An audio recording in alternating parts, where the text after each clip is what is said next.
Ever wonder how some families seem to stay wealthy generation after generation, while others see fortunes disappear? What if there's a time-tested financial playbook, perfected over centuries, that holds the key? Today, we unlock 7 powerful Jewish money rules designed to build wealth that truly lasts. Are you looking for financial strategies that withstand the test of time? Forget get-rich-quick schemes. We're diving into 7 foundational Jewish money rules that have helped families protect and grow wealth through centuries of change. Get ready to learn principles that can secure your family's future.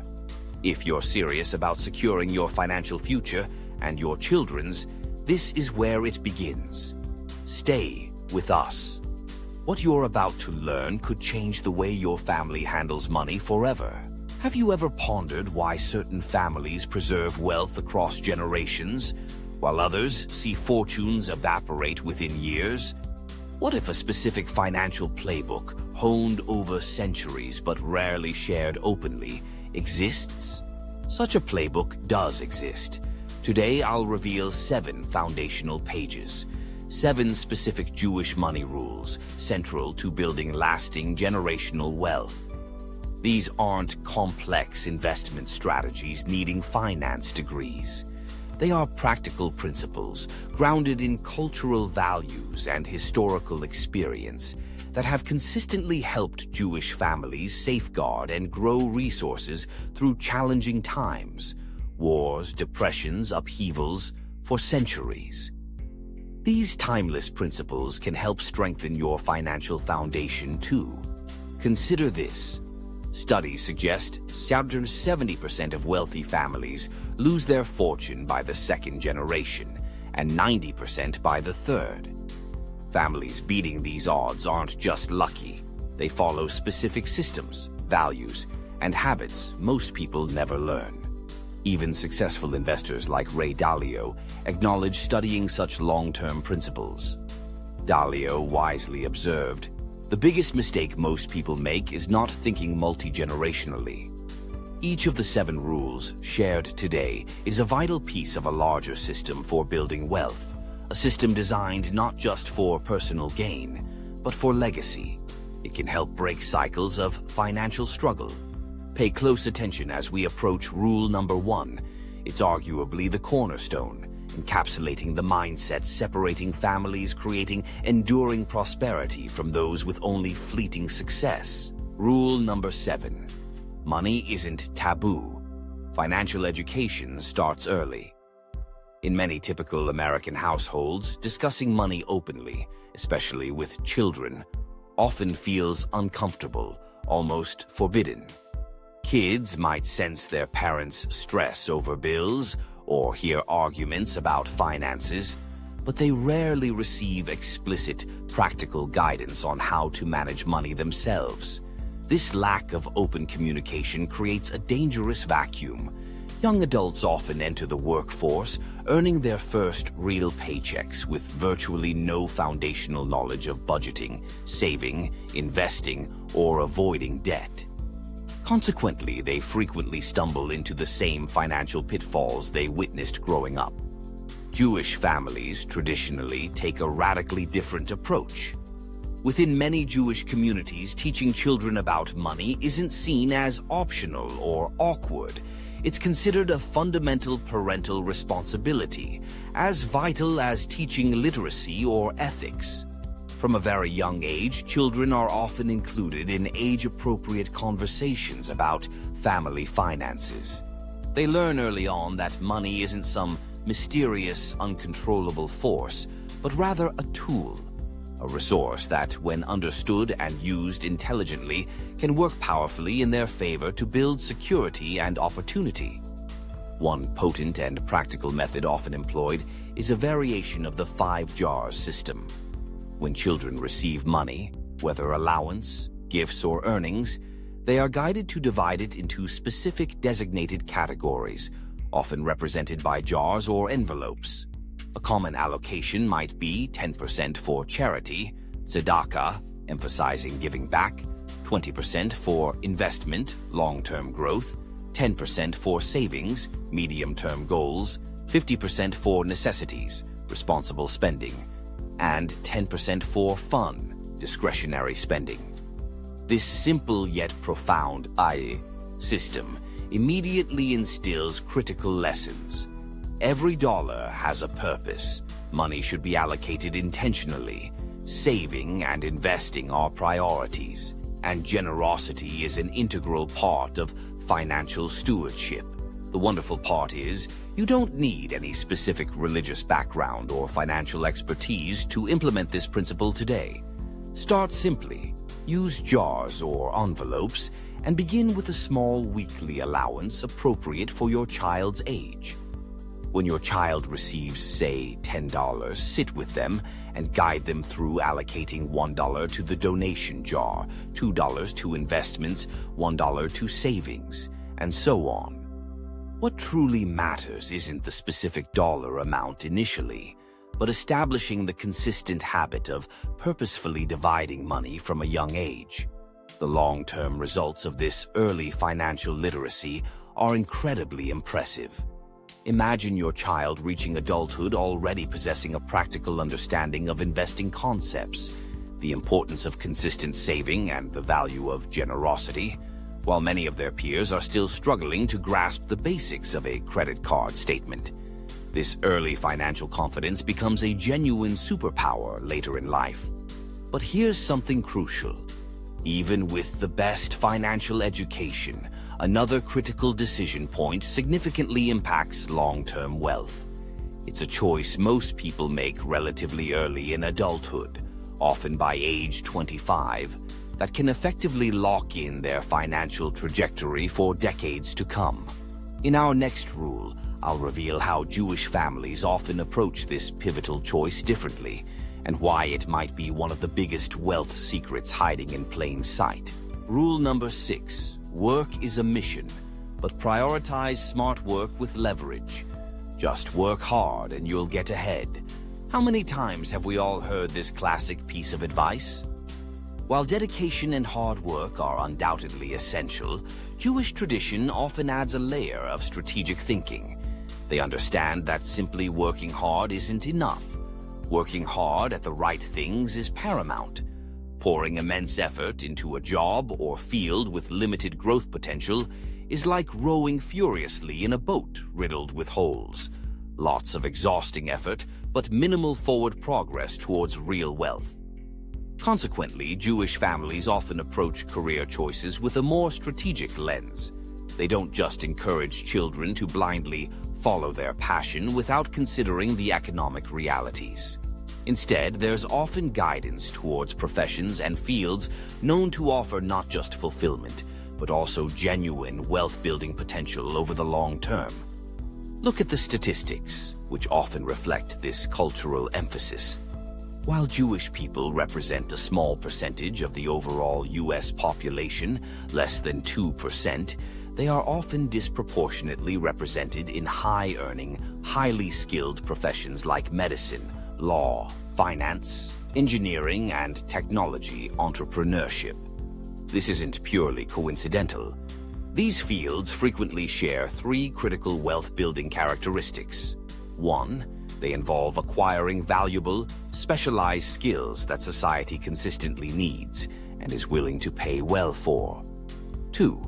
They generally offer significantly above-average compensation levels. 3. Crucially, they often provide leverage, the ability to scale one's impact and income beyond the limitations of trading personal time for money. Consider the difference. A doctor working in a clinic might see 25 patients a day, directly trading their time for fees. However, a medical entrepreneur who develops a new diagnostic tool or treatment methodology can potentially help millions of people globally, thereby building substantial wealth through scalable impact. Think of Mark Zuckerberg, who comes from a Jewish background. He didn't just secure a well-paying job in technology, he created a platform, Facebook/Meta, that scaled infinitely beyond his own personal hours, generating immense wealth. Meanwhile, many people choose careers based primarily on initial salary or personal interest alone, often overlooking the critical factor of scalability that is frequently necessary for building significant, lasting wealth. Another vital principle often emphasized is the importance of never relying solely on a single income stream. Even highly paid professionals within these communities typically strive to develop additional sources of income, whether through side businesses, freelance work, or building robust investment portfolios. This isn't necessarily driven by greed. It's rooted in a deep understanding of the importance of financial security and creating multiple avenues for opportunity. The COVID-19 pandemic provided a stark reminder. When millions suddenly lost their primary source of income, those who had cultivated multiple streams were far better positioned to weather the financial storm.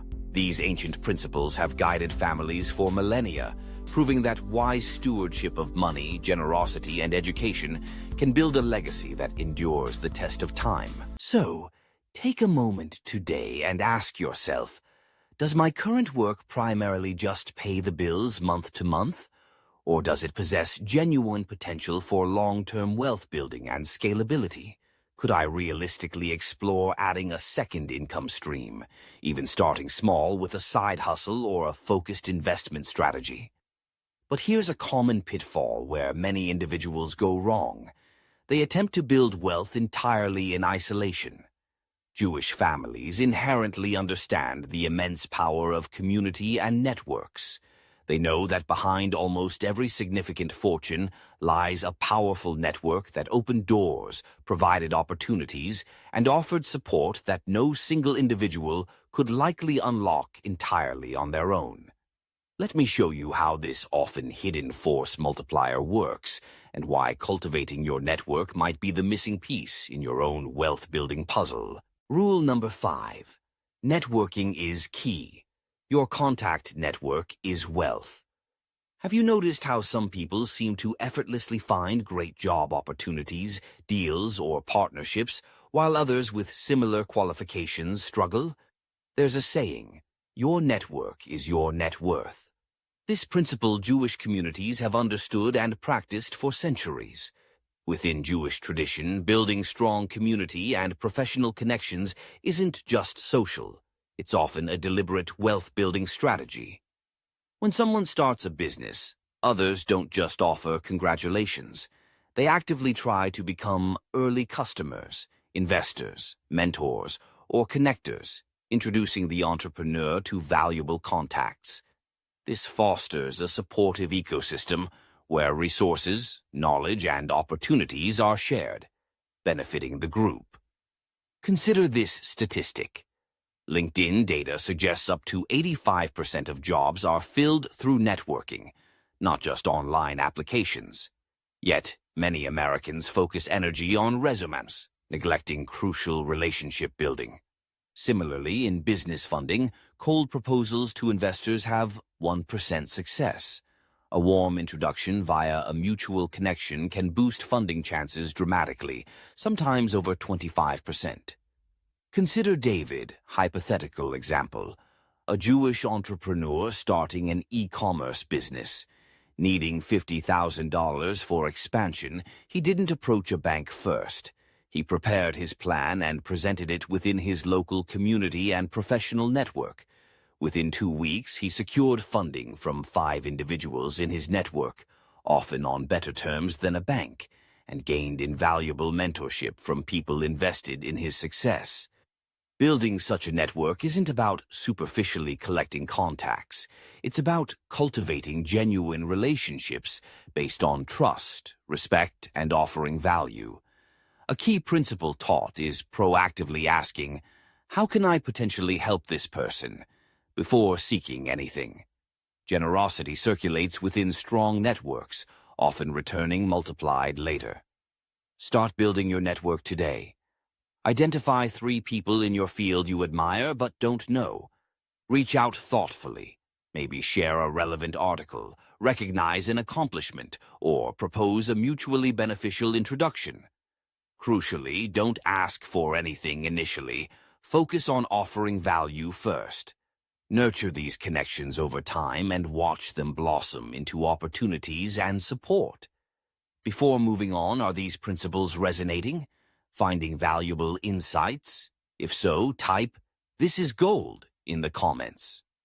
Your feedback helps me create content serving your needs. Did you comment? Thank you. Let's continue. Now I'll share something that might change how you view your local community and spending. Imagine a hidden financial multiplier in your neighborhood, accelerating collective wealth. This next rule reveals how Jewish communities often turn local zip codes into engines for economic prosperity, an opportunity most Americans overlook. Rule number 4. Money must circulate within the community. Have you ever observed how in certain neighborhoods or tight-knit communities, the local economy seems vibrant? The same dollar appears to circulate repeatedly, keeping local shops, restaurants, and service providers thriving. Conversely, in other areas, money seems to flow in on payday and then immediately flow back out, primarily benefiting large, distant corporations, leaving the local economy stagnant. This disparity isn't accidental. It's often a direct consequence of where residents consciously choose to spend their money. Jewish communities, historically and presently, have often mastered the principle of internal money circulation. There's a deep cultural understanding that a dollar spent within your own community, at a local business owned by a neighbor or someone in your network, achieves far more than just acquiring a product or service. It actively strengthens the entire local economic ecosystem. That same dollar you spend might later contribute to funding your child's school PTA, help another local business expand and hire more people, support your community center's programs, or even potentially be invested back into your business someday. Economists refer to this phenomenon as the local multiplier effect. Numerous studies have demonstrated that money spent at locally owned, independent businesses tends to recirculate within the local economy at a rate 3 to 5 times higher than money spent at large national chains or online mega retailers. In close-knit communities like many traditional Jewish ones, where there's often an intentional effort to support each other, this multiplier effect can be even more pronounced. Consider the contrast. John receives his $5,000 monthly paycheck. He does most of his shopping at big-box retailers, orders frequently from massive multinational e-commerce platforms, and subscribes to services from large corporations headquartered elsewhere. Consequently, a large portion of his spending immediately leaves his local community, offering minimal recirculating benefit. Sarah, on the other hand, also receives her paycheck.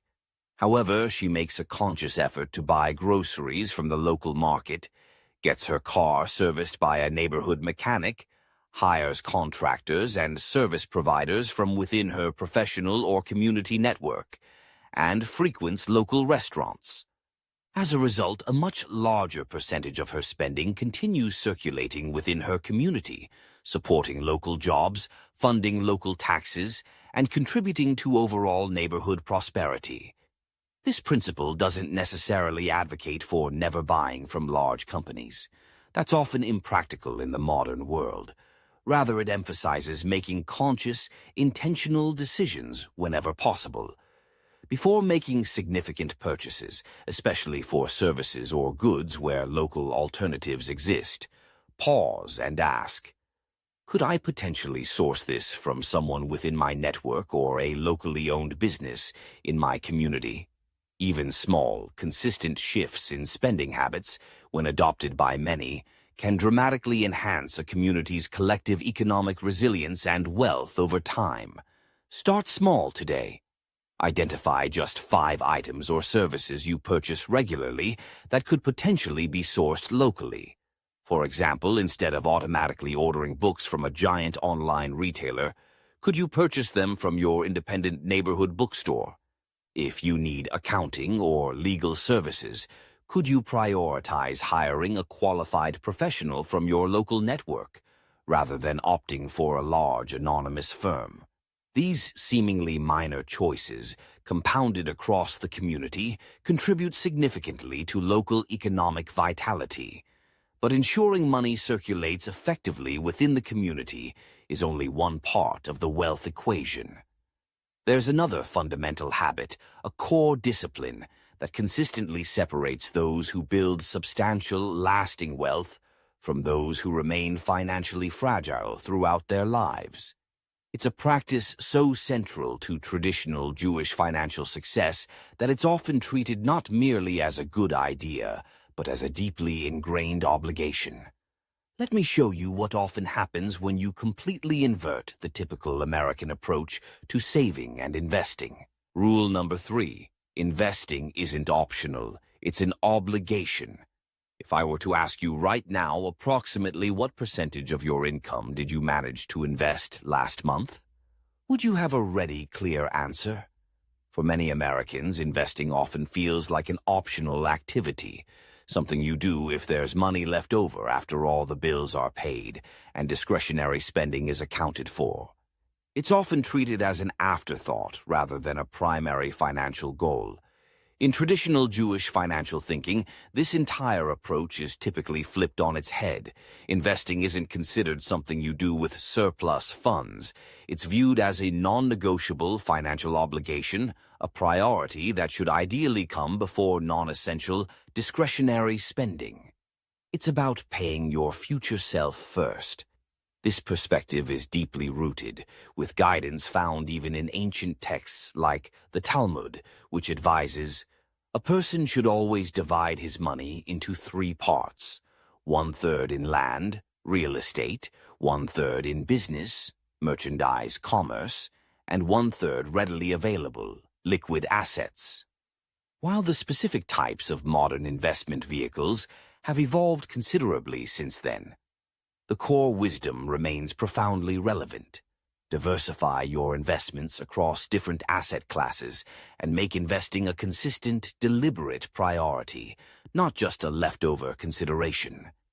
This disciplined invest-first approach creates dramatically different financial outcomes over time. Consider 2 individuals, Mike and Sarah, both earning the same $60,000 annual salary. Mike views investing as optional. He contributes to his 401k sporadically, usually only when he feels he has extra money or receives a bonus. Sarah, guided by the principle of investing as an obligation, sets up automatic contributions to invest 20% of every single paycheck before she even figures out her budget for lifestyle expenses. Assuming both achieve a reasonable 7% average annual return over 30 years, Mike might end up with perhaps $150,000 saved for retirement. Sarah, however, due to her consistent, disciplined approach, could potentially accumulate over $1.2 million, an astounding 8-fold difference resulting primarily from this one fundamental shift in habit. This investment mindset often extends beyond just stocks and bonds.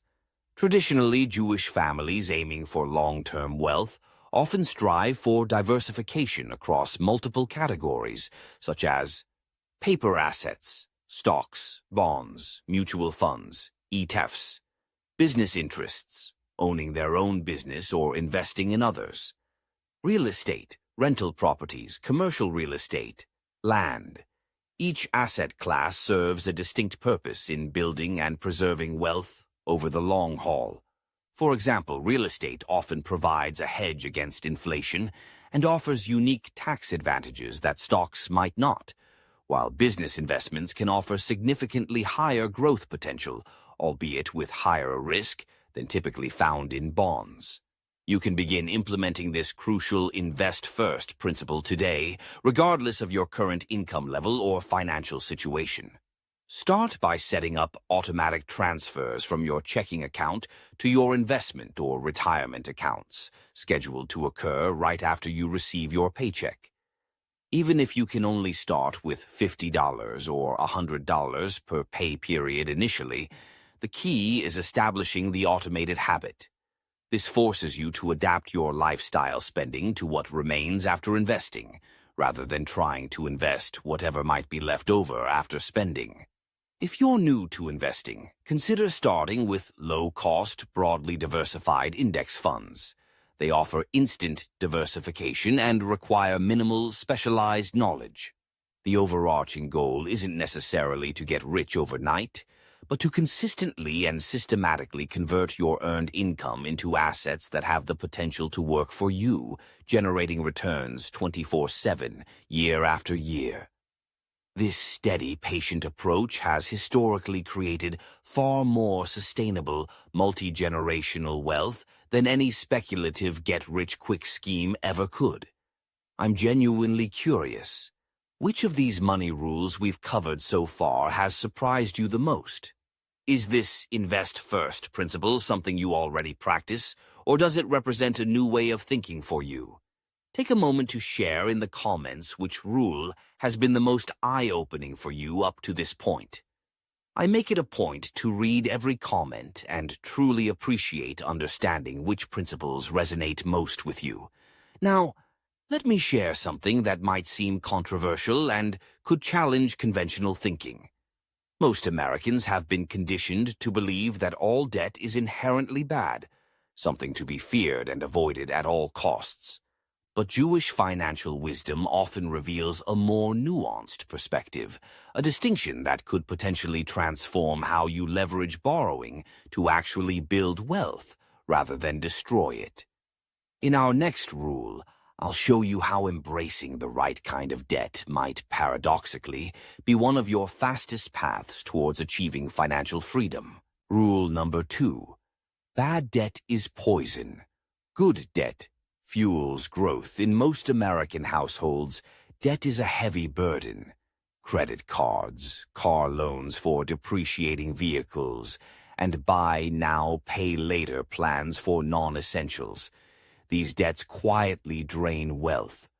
On average, families carry thousands in credit card balances with sky-high interest, 18% to 24%, a practice seen as financially dangerous in traditional Jewish planning. Jewish financial wisdom makes a powerful distinction often overlooked. Not all debt is equal. There's destructive debt and productive debt. Destructive debt is used for consumption, vacations, new cars that lose value instantly, or flashy electronics. It doesn't generate returns and chips away at your wealth through interest payments. Productive debt, on the other hand, is strategic. It's used to acquire assets that appreciate or generate income. Think, a mortgage on a rental property that pays for itself, a business loan to expand a profitable venture, or education that boosts earning power if the return is clear. The impact of this distinction is massive. Picture James and Michael. Each borrows $20,000. James spends it on a luxury vacation and new gadgets. 5 years later, he has memories and depreciated items, and probably still has the debt. Michael, however, uses the money as a down payment for a $100,000 rental property. 5 years later, it's possibly worth $130,000, earning rental income, and the tenants have helped pay down his mortgage. Same debt, vastly different results. Warren Buffett sums it up well. If you buy things you don't need, soon you'll have to sell things you need. Smart people use debt as leverage to acquire appreciating or income-producing assets. Others fall into the trap of financing a lifestyle beyond their current means. You can act on this principle now. Do a debt audit. List your debts, label them as productive or destructive, then aggressively pay off destructive debts. Start with the highest interest ones, the debt avalanche method. Going forward, before borrowing, ask, will this create long-term value or income? If not, save and pay cash. True financial freedom isn't just owning what you want, it's being free of obligations for things that lose value. Mastering this distinction can shift your path toward lasting wealth. Now, get ready for the most powerful rule of all, the principle that helped families like the Rothschilds rise from humble roots to financial empires. While most people operate on monthly or yearly financial timelines, wealthy Jewish families plan across generations. This shift in perspective changes everything about how you build, protect, and pass on wealth. Let's explore how that final rule could reshape your entire financial legacy. Rule number 1. Think in generations, not just months or years. When most people make significant financial decisions, buying a home, planning for retirement, saving for college, their planning horizon typically extends months, years, or perhaps a couple of decades at most. They think in terms of monthly budgets, annual tax implications, or maybe saving enough to last their own lifetime. Families focused on building true multi-generational wealth, including many within the Jewish tradition, operate from a profoundly different vantage point. They consciously plan and make decisions, thinking in terms of decades and generations. This dramatically expanded time horizon transforms nearly every aspect of their financial strategy. Consider homeownership, for instance. The average American homeowner tends to move and sell their property every 5 to 7 years, often prioritizing features or locations that meet immediate needs or desires, rather than focusing primarily on maximum long-term appreciation potential. Families with a generational mindset might approach real estate very differently. They may purchase properties with a 50-year or even 100-year perspective, focusing on locations with strong fundamentals likely to gain significant value over multiple generations, and choosing structures that are built to last and can potentially be improved, expanded, or passed down to future heirs. This long-term generational thinking permeates other areas as well, such as education planning. While many parents diligently save to help their own children with college costs, families committed to building a lasting legacy might establish education funds designed to benefit grandchildren or even great-grandchildren who haven't even been born yet. Consider families like the Vanderbilts, who, while not Jewish, employed principles common in long-term wealth preservation. They established educational trusts centuries ago that have reportedly funded higher education for 6 generations of family members, ensuring opportunities continued far beyond the founder's lifetime. The mathematical power of this long-term approach is simply staggering. Let's revisit the power of compounding. If you invest a lump sum of $10,000 and achieve an average annual return of 7%, after 20 years, you'll have roughly $40,000. That's solid growth. But now, extend that investment timeline to 75 years, approximately the span of 3 generations. That same initial $10,000, without adding another single penny, could potentially grow to over $1.5 million.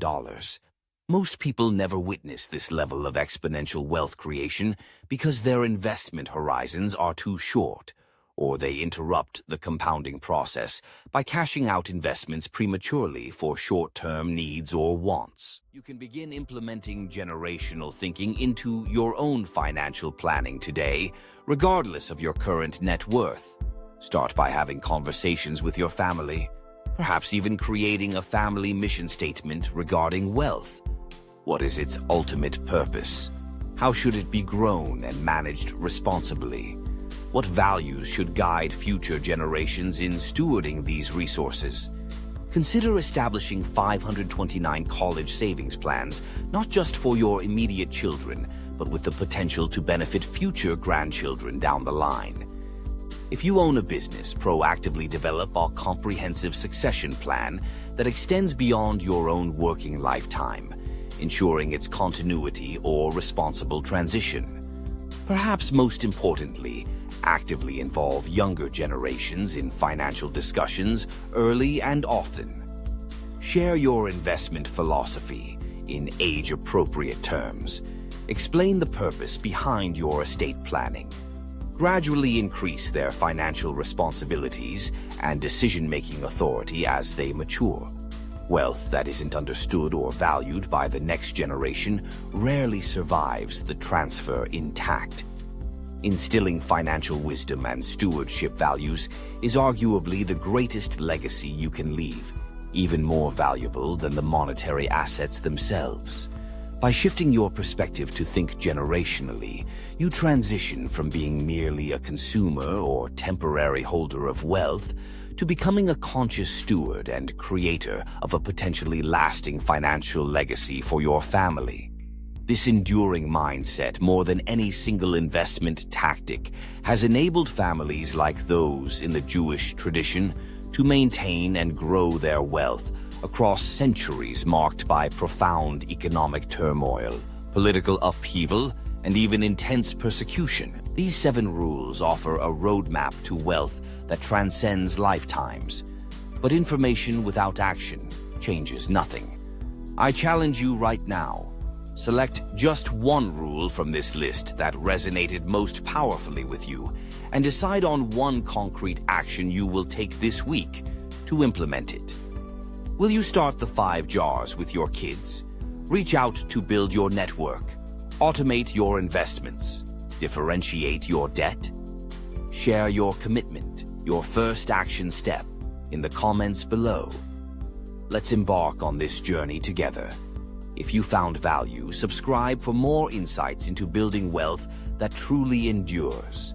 Please hit the notification bell to stay updated on more transformative content, and don't miss our next video. Remember, the journey to financial freedom starts with that single intentional step.